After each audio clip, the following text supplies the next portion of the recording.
اللي انت بتقول عليه ده بسهوله جدا. طب ما ايه الفرق بينك بقى وبين الطالب العادي؟ يعني انا دلوقتي اما اجي احل مساله زي دي واجي اقول لك 32 ويقول لي هعمل 32 يا استاذ ضرب 25، اضربها بالطريقه العاديه اللي هو اي طالب عادي في صف رابع ولا صف خامس يقدر يعملها. يقول لي 5 ضرب 2 ب 10، صفر ومعايا الواحد، و5 في 3 ب 15، 15 1 16. ده اللي انتوا كلكم عايزين تقولوه انا عارف. وبعدين ما ننساش الصفر عشان الاثنين حق العشرات. ويقول لي هنجمع، وبعد كده نضرب 2 في 2 ب 4 اهو، وبعد كده 2 في 3 ب 6 اهو، ويكتب الاجابه اهو، نزل صفر، وبعد كده 6 زائد 4 10، صفر ومعايا الواحد، واحد هيجمعه على الواحد زائد الستة زائد السبعة زائد يبقى 7 واحد 8، ويقول الإجابة 800. هل طبعا إجابته طبعا صحيحة؟ أو هنا معاكم معلش ثواني. إجابته صحيحة زي ما احنا قلنا اللي احنا عملناه من شوية. أنا أقدر برضو أقول كده أهو تاني، أقدر أقول اللي احنا عملناه. طيب نعملها تاني. المهم هتطلع الإجابة 800 زي ما انتم شفتوا معانا دلوقتي. طب هل الحل ده حل موهوب؟ هل استفدت أنا بالطريقة دي؟ طب ما أنا إيه الجديد؟ أنا النهاردة عايز أدرس حاجة جديدة، عايز أدرس إزاي أبقى مختلف عن الطلاب التانيين. هو دي فكرة إن أنا أدرس لك موهبة. ما أنا مش جاي أدرس لك المنهج العادي، أنا مش عايز أدرس لك اللي الطلاب العاديين بياخدوه يا ابطال. احنا عايزين نشتغل بطريقه جديده، بطريقه سريعه، نختلف عن الاخرون. يبقى احنا عايزين نختلف عن الطلاب العاديين، هو ده الفرق. ما هو الطالب العادي هيضرب 32 ضرب 25، لا الطالب المميز والله بالنظر هيبص للمساله يقول لي يا استاذ دي اجابتها كذا على طول. طبعا محمد جمال لسه داخل لو عنده اضافه. طب شكرا يا عبد الله، لو عايزين تفتحوا المايك انا ما عنديش مشكله، خليكم بس ما السلام عليكم يا أستاذ. اتفضل يا محمد. انا ما عنديش مشكله، واللي عايز يكتب قلنا البنات اللي مشاركه معايا انا عايزه تكتب اي شيء في الشات. اسيل بتقول الناتج راح يتغير 800. لا هو الناتج 800 صح، ولكن انا اقدر اجيبه بالاله الحاسبه او بالطريقه العاديه. الناس اللي دخلت معانا متاخر في طلاب عاديين اللي هو اي طالب عادي زي ما انا لسه شارحها من شويه هيكتب 32 ضرب 25 ويضرب بالطريقه التقليديه اهو. تاني بنعيدها تاني للناس اللي داخله متاخر. 2 في 5 ب 10، صفر ومعايا الواحد، 5 في 3 ب 15، 1 16، وهيضرب عادي يحط صفر حق العشرات حق الاثنين. 2 ضرب 2 ب 4، و2 ضرب 3 ب 6. المهم هيجمع يطلع الاجابه 800. انا حسيت طب ما في طالب اسهل له يقول لك اعملها بالاله الحاسبه. انا اعملها بالاله الحاسبه انا استفدت ايه؟ طب انا ايه اللي مميز دلوقتي؟ انا عايز احس اني مميز. فمعلش يا محمد انا قفلت على ثاني او انت قفلت المايك. اتفضل افتح المايك ثاني لو حابب. السلام عليكم. ماشي. السلام ورحمه الله وبركاته. اتفضل يا جميل. ايه الاضافه اللي عندك يا محمد؟ ما عندي أي إضافة يا أستاذ، حبيبي بس كنت اضافه ان انت بسوق وجودك معانا بس. طيب انا اللي عنده اي فكره ازاي اضرب بسرعه قبل ما انا اقول بقى طريقتي واللي انا جاي ادرسه لكم النهارده ازاي نبقى مميزين. تاني الناس اللي درست معايا في صف رابع وكل الطلاب الجمال اللي كانوا معايا في رابع، اصول والبراء وكل طلابنا الجمال اللي كانوا انا درست لهم في رابع وعارفين انا يهمني الطريقه. انا ما يهمني النهارده اضرب لك بالطرق العاديه او نحل بالطرق العاديه، احنا عايزين نحل بطرق مميزه. طيب لاحظ بقى معايا انا هحلها ازاي. تاني لكل اللي دخلوا معانا، تاني بشرح لكل اللي دخلوا معانا. الطريقه العاديه انا هضرب كده. طب الطريقه المميزه انت عايز ايه يا استاذ؟ اقول له بص للي فوق ده، شايف اللي فوق ده؟ 4 في 25 بتديني 100. يعني هنا ال 32 هتعمل فيها يا استاذ؟ هعملها كده سهله جدا بالنظر. انا لو طالب مميز وفعلا موهوب هفك ال 32 ل 8 ضرب 4 اهو، 8 ضرب 4. طب وبعدين يا استاذ؟ اقول له هكمل ضرب في 25 اهو. شوف بالنظر كده كل ده بعمله في مخي. يبقى هنا 25 في 4 انت لسه كاتبها لنا فوق ب 100.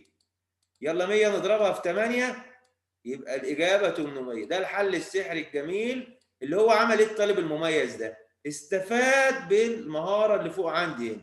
تاني الطالب المميز اللي هنا استفاد بالمهاره اللي فوق اللي انا مديها له من المهارات العدديه. يبقى هنا هو ده الفرق بين اي طالب عادي والطالب المميز. تاني دي اهم نقطه عايزكم تاخدوا بالكم منها. اللي بيحضر معايا الحصه دي الطلاب المميزين اللي هم احنا عايزين نعدهم ان هم يبقوا مختلفين عن اي طالب تاني. يبقى انا لما اشوف المساله دي بالنظر اجيب الاجابه، مش عايز اكتب اي خطوات ولا عايز احل، انا بالنظر يا استاذ انا هستخدم المهاره اللي فوق اللي هي 4 ضرب 25 ب 100. هفك ال 32. طبعا همسح لكم بقى الطريقه التقليديه بتاع الطلاب العاديين اللي هو احنا مش منهم. طبعا كل اللي حاضرين معايا النهارده طلاب مميزين. طيب ابص كده معايا تاني وهشرح تاني. انا ال 32 هفكها كده بالنظر بعينيا. هفك ال 32 8 ضرب 4 وهرجع اضرب الاربعه في 25، يبقى الاربعه ما ضربتها في 25 انا عارف من الجدول اللي انا كاتبه لك فوق اللي انت حافظه هم دول ب 100. طب اضرب ال 100 في 8 يبقى صارت الاجابه 800. طبعا نسمع كده بقى ونشوف الفرق، وايه رايكم بعد ما سمعنا الاجابه وهل وصلناها فهمناها ولا لا؟ نسمع كده وصول. يلا يا وصول اسمع صوتك يا جميل. وصول الفتى الحبيب المميز. يلا يا وصول فك المايك. وصول ماشي. طيب عبد الله ماجد. عمار الجميل. ايوه استاذ. ايوه السلام عليكم. السلام ورحمه الله وبركاته. ايه رايكم الطريقه دي ولا الطريقه التقليديه الضرب العادي؟ لا الطريقة دي استاذ. شفت فرقت ازاي؟ اقدر بعيني على طول اجيب الاجابه، يبقى انا مش هضيع فيها وقت. فاهم؟ كل مره اعلمكم مهارات سريعه بحيث ان احنا نضرب على طول. طب اللي فهم الطريقه دي الطالب المميز اللي فهم معايا الطريقه دي يلا نضرب 32. استاذ اقدر حل دي الاجابه. استاذ اقدر حل دي الاجابه. عارفها. طيب اضرب لي بقى 32 ضرب 125. لو انت فهمت اللي انا عملته هتعرف تقول لي الاجابه. استاذ اول شيء نفك 32 تصير 8 في 4 والأربعة تضرب الثمانية تضربها في 125 يسوي لك 1000 و1000 ضرب 4 يسوي لك 4000. ما شاء الله ممتاز. هو ده بقى. شوف كده انت استفدت بالحس كده. نقول عمار استفاد بالحس. يبقى احنا هنا ال 32 هو هيفكها 4 ضرب 8. طب ليه هنا عملها 8 ضرب 4 وهنا عملها 4 ضرب 8؟ تقدر تقول لنا ليه يا وصول؟ ليه يا عمار قصدي؟ وصول نايم باين عليه. اتفضل. يا عمار قفل ما شاء الله، مستعجل خايف ياخد برد. قفل على نفسه على طول. افتح يا عمار تاني. استاذ السلام عليكم. السلام ورحمة الله وبركاته. ليه يا عمار هنا كتبنا 8 في 4 وهنا كتبنا 4 في 8؟ استاذ عشان نقدر نضرب 8 في 125. ايوه عشان يوم نضرب 8 في 125 يساوي لك 1000. ايوه و1000 ضرب 4 يساوي لك 4000. ايوه احسنت. يعني انا قربت ال 8 لل 125. يبقى هنا 4 ضرب 1000 ب 4000. يبقى هنا دي طريقة جميلة. طبعا لو انا بقى تخيل هضربها بالطريقة التقليدية هقعد اضرب فيها ساعة. ولا ايه رأيك يا جميل؟ يا عبد الله ايه رأيك؟ استاذ ايه رأيك؟ نضرب بالطريقة دي ولا بالطريقة التقليدية؟ لا استاذ بالطريقة هذه. ايوه هو ده اللي انا عايزه. محمد جمال بيقول انا عارف الطريقة ممتاز. ما هو ده اللي احنا عايزينه. البراء فك لك المايك. حاضر اتفضل يا براء. استاذ في يعني في أسئلة ثانية غيرها؟ البنات لو عايزه تكتب في الشات تكتب. انا الشات عامله بيوصل لي انا بس، ما فيش حد من الولاد بيشوفه. فاي اجابه انت بتكتبها بتكتب لي بتوصل لي انا بس. كل الطلاب الرسائل اللي بترسلها للشات بتوصل لي انا بس، ما بتوصل لحد، ما حد فيكم بيشوفها يعني. فعشان يبقى التواصل بيني وبينكم، فاللي محتاج اي سؤال او مش فاهم شيء يقدر يكتبها لي في الشات. طيب اتفضل يا جميل. اتفضل يا عبد الله. ايوه استاذ. قول السؤال اللي عندك. اقول استاذ يعني في أسئلة غيرها؟ في كتير. ده احنا لسه الصفحه مليانه، بس احنا عشان الناس اللي داخله متاخر فاحنا بنشرح لهم. يبقى انا النهارده استفدت ان انا الفكره موهوب. يعني ايه موهوب؟ يعني عايز حل سريع. سؤال تاني اهو اسرع بقى بالنظر. عايز اسرع طالب هيقول لي الاجابه. 73 زائد 68 زائد 27 زائد 32. وفكرتها ان انا استغل المهاره العدديه. عمار رافع يده. عمار لسه مجاوب. حبيبي عمار وحشني والله، اشتقت لكم كلكم. عبد الله فاتح المايك. طب وهنا عمار فاتح له انا المايك ومحمد نايف فاتح له المايك. يلا بقى اللي يلحق يقول لي الاجابه الصحيحه. هذا انا عارف الطريقه. قول. انا عارف الطريقه. اجمعها مع السبعه وثلاثه مع ثانيه السبعه نسمع 12 محمد 10. نايف الاول. يبقى محمد نايف 3 اللي مع بيتكلم. السبعه 3 مع السبعه 10 يا ولد. و2 مع الثمانية 10 والستة مع الستة مع هذا. يبقى الثلاثة مع السبعة الخواص 10. دي اسمها خواص ايه؟ الخواص اللي احنا بنستخدمها دي اسمها خواص ايه يا جميل؟ التبادل، إبدال. ابدال، وهنجمع، اسمها ابدال وتجميع. انا المفروض الإبدال عليك كتبت والتجميع. المساله كده لو انا بحل. طبعا انا مش عايزك تكتب، بس انا برضو عايزك تبقى فاهم كل حاجه. طبعا انا عايزك بالنظر فمش محتاج تكتب. هنا 68. انا فكره الموهوب ان انا عايز كل الخطوات سريعه من غير كتابه ومن غير اي خطوات. هو ده الطالب موهوب. طيب 73 زائد 27 زي ما الجميل محمد قال. نقولها تاني يا محمد. 3 مع 7 10. 10. 2 مع 8 10. طب نخلص واحدة واحدة. يبقى احنا هو محمد خد ال8 مع ال2 وال3 مع ال7. 3 زائد 7 10، و70 زائد 20. 70 زائد 20 بيعطينا 90. 90 وال10 يبقى دول صاروا كام؟ 100. 100. نفس الفكرة. 8 زائد 2 10. 10، وهنا 60 زائد 30 60 زائد 30 90. 90 و10 برضو كام؟ 200. يصير معايا يبقى 100 الإجابة ومع كلها نجمعها مع 200. بعض يبقى 200. بسهولة جدا. طبعا الطالب بقى العادي هيقعد يقول لك 3 زائد 8 11 واجمع 11 زائد 7 ويقعد يجمع الأحاد، هيضيع وقت.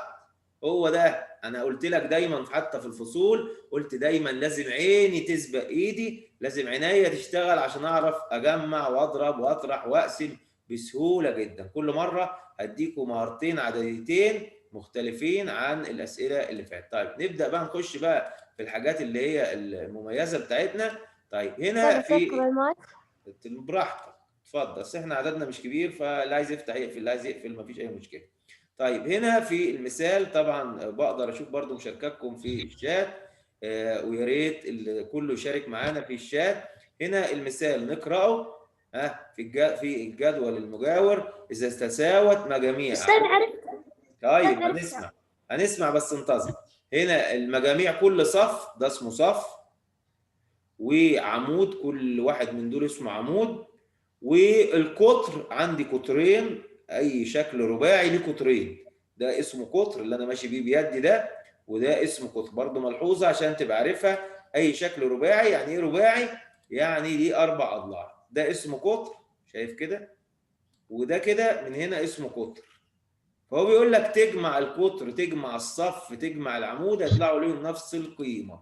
طب اجيب قيمه س ازاي؟ اقدر اشارك ونكتب في الاجابات زي ما احنا نكتب في الاجابه. اللي عايز يشارك في الشات يكتب في الشات، عايز يشارك معانا يرفع يده، وبعدين كل سؤال بعد ما نخلص سؤال نزل يدك، وبعدين نبدا نرفع يدنا عشان اخليك تتكلم وتجاوب. اللي عايز بقى يجاوب دلوقتي لا اما يرفع يده لا يكتب في الشات. يعني اللي مش عايز يتكلم يكتب في الشات. ماشي. اللي فات خلاص. ريماس بتقول الاجابه صحيحه. المهم نكون فاهمين. الوصول بيقول متى الاختبار؟ ان شاء الله لسه الاختبار بعد اسبوعين، من بعد يوم 20 ان شاء الله. البراء بيقول 15. محمد جمال بيقول 6. طيب نسمع كده. استاذ 4. طيب قلنا اللي عايز يجاوب يرفع يده، ما تتكلم الا لما ترفع يده. طيب محمد جمال اتفضل يا محمد عشان هو اللي التزم بالقواعد بتاعتنا. اتفضل يا محمد. اتفضل يا جميل. الحين قيمة س تساوي 6. ليه 6؟ طب تعال نشوف كده، هو مدينا اختيارات اصلا. تعال نشوف الاختيارات ما فيهاش 6، ايه رايك؟ الاختيارات اهو، عشان كده انا ما رضيتش اظهر الاختيارات الا لما نفكر شويه. عندي 12 13 17 18. طيب ويقول لنا ليه 6؟ طب انت ليه قلت 6؟ اهم حاجه النهارده في حصتنا ليه؟ ليه؟ اهم كلمه عايزك تتعلمها في الرياضيات ليه؟ السبب. ما تقولش اجابه خلاص زي ما انا علمتكم في الاسئله اللي فاتت. اتفضل. خليت انا 19. شفت 19 صارت 15 نقصت 4 و15 نقصت 4 صارت 11 عشان كذا. لا. طب نسمع حد تاني.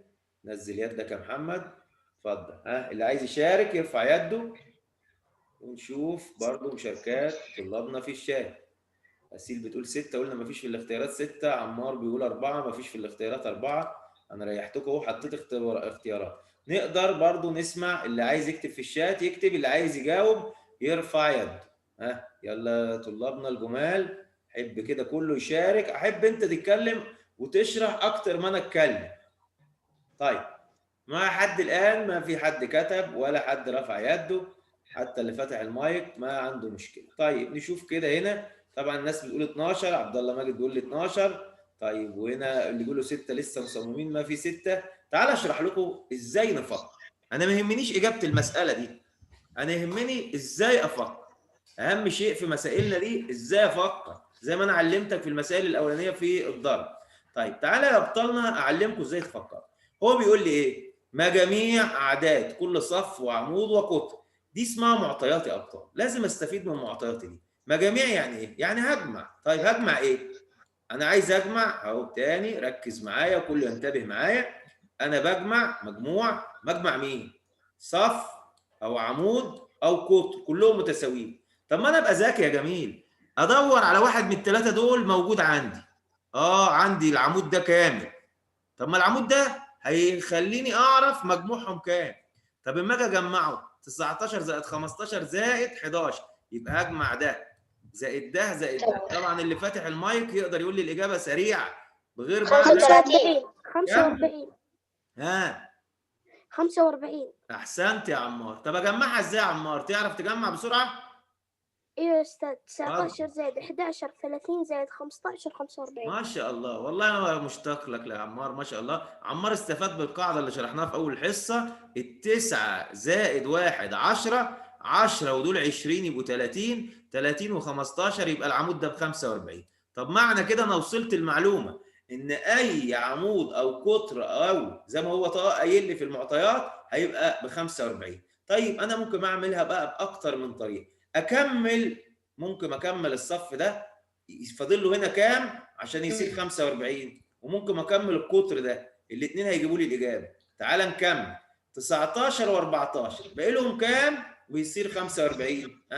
اللي عايز يجاوب يتكلم، اللي فاتح له المايك او الاولاد كلهم المايك عندهم مفتوح، اللي عايز يتكلم يتكلم. محمد نايف وصول كل المايك مفتوح معاه. استاذ السؤال ايش السؤال؟ قلنا العمود ده ب 45. طب يبقى الصف ده ب 45. 12. طب 12 استاذ. 12 ليه؟ تعال نجمع كده. 19 زائد 14 يعطينا 33. كام؟ 33. 33. طيب 33 باقي لها كام وتصير 45؟ 12. 12. احسنت يا جميل. طيب ابتدي هنا احط هنا 12. ابدا اكتب هنا 12 ركزوا معايا. اكتب هنا 12 زي ما هو قايل، يبقى ده 45 زي ما هو قايل. طب ما انا عارف ان القطر ده بكام؟ المفروض القطر ده يطلع بكام؟ 45. 45. طب عندي 12 و15 باقي لهم كام ويصيروا 45؟ لو شيل من ال 45 15 يبقى 30. ال 30 12 زائد كام؟ 18. 18 يبقى الاجابه 18.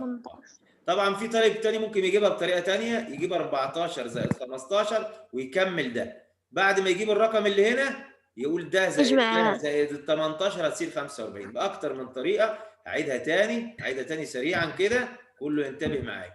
انا عارف ان كلمه مجاميع يعني مجموع، عمود او صف او قطر ب 45. طب خلاص ده عمود جاهز اهو، جمعه طلع ب 45.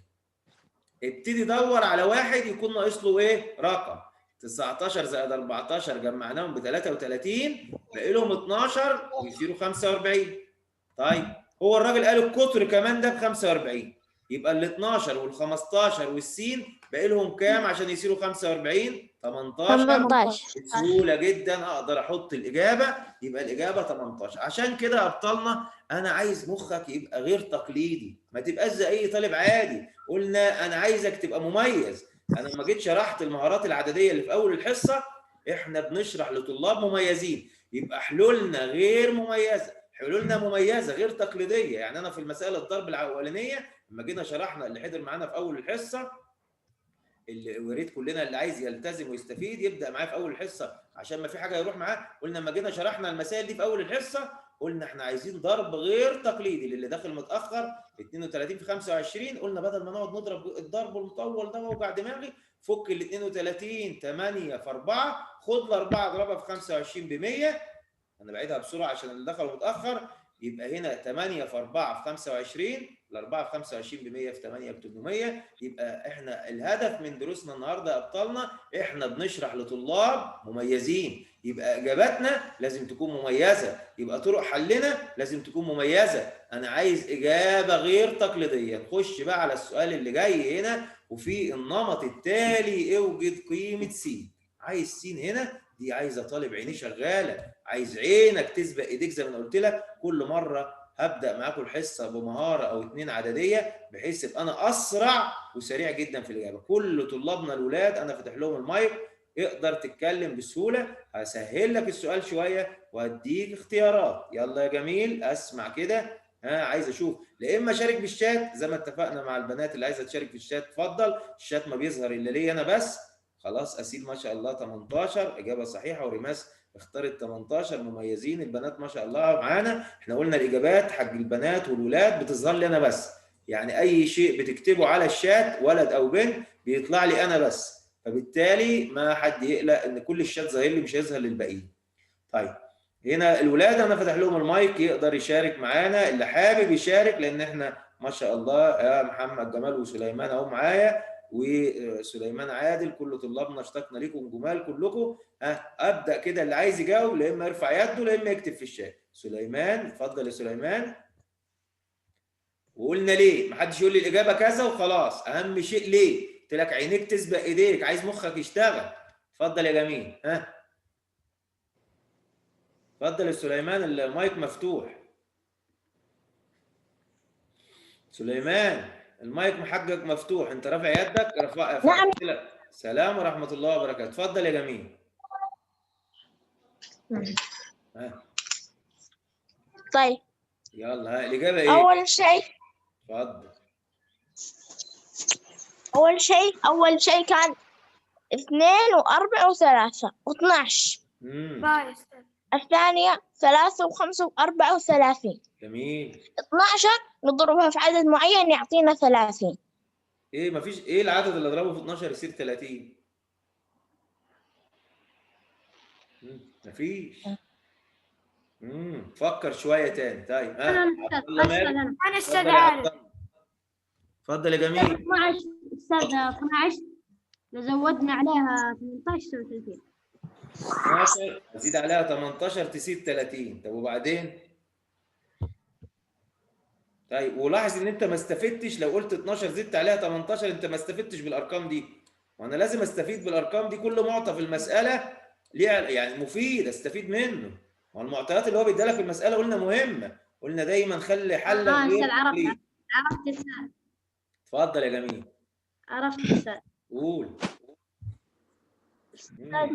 لو استفدت استاذ من الارقام 3 ضرب 4 ب 12. خلينا نمشي مرة ثانية. صح كمل. يا استاذ عرفت يا استاذ. طب فرصه قلنا اللي عايز يجاوب يرفع يده. كمل عبد الله الاول اجابه. 30 4 في 5 ب 20 3 زائد 2 20 20 ضرب 3 20 ضرب 3 صح. اجابات صح. كمل. 60 يساوي. احسنت. وبعدين 60 زائد لا مو فكر شويه. يا وصول اتفضل يا وصول. وصول كان هيتكلم. اتفضل. أنا أستاذ عندي جواب. اتفضل قول يا فيصل. 12 كم باقي؟ نزيد عليها 18 يدينا 30. برضو الطريقه دي مش هتفيدني. ما استفدتش بالارقام دي. قلنا لازم استفيد بالثلاث ارقام دول. الثلاث ارقام دول لهم علاقه بالرقم ده. فكر شويه. الباقيين. طب نشوف كده مشاركات في الشات. نشوف مشاركات الشات. اسيل بتقول 48 ان الفرق بين 12 و 30 18. لا لان احنا مش هنستفيد كده بقولنا بالارقام.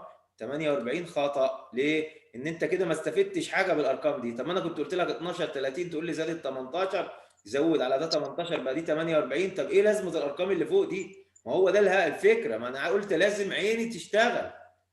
لازم يبقى حلولي غير تقليدي. أستاذ عرفت أستاذ. اتفضل يا عبد الله. ها أنا أستاذ عرفت. اتفضل سامعك.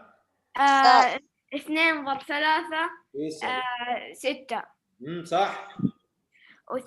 6 ضرب 4 18. أنا جبت العكس. 6 ضرب 4 ب 24 مش ب 18. ها أيوه 24. ها أو 24 ضرب 3. كده الموضوع يوصل. ها طيب هديكوا انا الفكره سريعه وبعد كده هبقى انزل لكم المسائل دي تفكروا فيها قبل الحصه عشان يبقى عندك وقت تفكر فيه اكتر من وقت الحصه. لاحظ معايا انا لو ضربت 3 ضرب 4 بكام؟ اللي مشاركين معايا وفاتحين 3 ضرب 4 بكام؟ 12 12 يا أستاذ. واحده 12 ضرب 2 24 24 على الاثنين هتديني كام؟ 12 طيب هنا لو لاحظت 12 زي ما ضرب 2 قال 4 ضرب 5 ب 20. 20 اضربها في 3 ب 60. 60 خد ال 60 اقسمها على الاثنين تديني 30. يبقى النمط هو بيعمل ايه؟ بياخد الارقام يضرب خارج اضربهم في بعض. أستاذ كنت بفكر في حركة بس أقسم. اللي ما قلتها. محدش يتكلم يا ابطال الا لما يستاذن مني او يرفع يده، تمام؟ لا اما بعد كده هقفل لكل المايك. خلاص؟ زي ما احنا أستاذ عرفت الإجابة. طيب ما تزعلش، محدش يا حبيبي يتكلم الا اما يستاذن او يرفع يده. خلاص؟ عشان كلنا نستفيد. انا فتحت لكل الولاد عشان كله يستفيد. يبقى هنا عبد الله، اتفضل يا عبد الله قول لي الاجابه. ها اتفضل يا جميل. أستاذ شو اسمه 60. 60 ليه؟ لان هو ضرب 5 ضرب 6 ب 30 30 ضرب 4 بكام؟ 30 ضرب 4. 3 في 4 بكام؟ 3 في 4 12. 12 زيدها 0 صارت كام؟ زيدها 6. زيدها 0. مش احنا قلنا 4 في 5 ب 20؟ 20 ضرب 60 هيبقى بكام؟ ب 120. هرجع اقسمهم على الاثنين. 12 قسمة 2 6 والصفر ينزل يبقى الإجابة الصحيحة 60. تمام يا أبطالنا؟ طيب عشان طبعا وقتكم فدي كانت من المسائل المهمة اللي أنا عايزك عينيك قلت لك تستفيد. زي احنا شرحنا كذا نمط، قلنا مهارات عددية وادينا كذا فكرة، عايزك